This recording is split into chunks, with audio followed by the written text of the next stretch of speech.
L'hormone que je vais vous présenter aujourd'hui est l'érythropoïétine ou plus simplement le PO.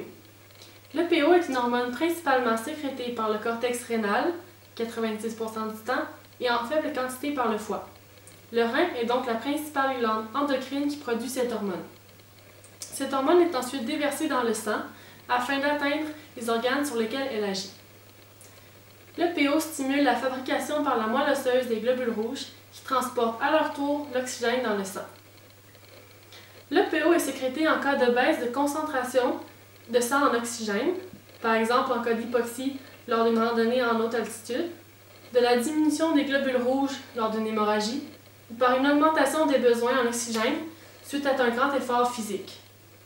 L'érythropoïétine a des effets sur l'homéostasie du corps humain.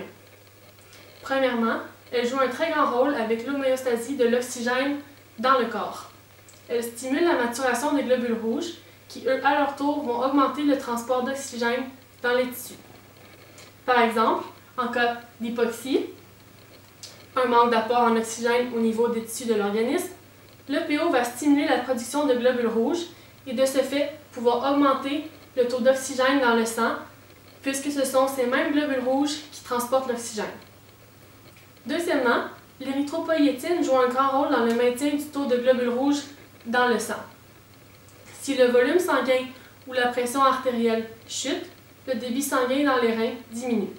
Il y aura alors libération de l'EPO et donc une augmentation de la production des globules rouges.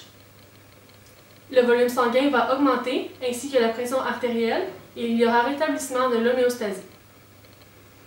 Lorsqu'elle est sécrétée en excès, l'EPO génère une trop grande concentration de globules rouges pouvant créer des caillots.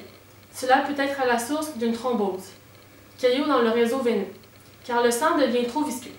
Une trop grande viscosité est également mauvaise pour le cœur, car il doit travailler plus fort pour faire circuler le sang. En cas d'insuffisance rénale, le PO est déficiente.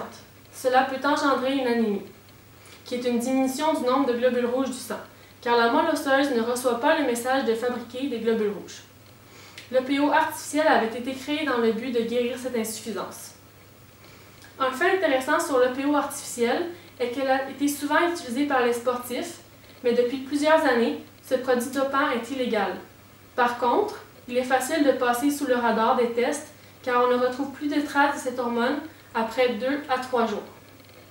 Merci beaucoup de votre temps et de votre écoute.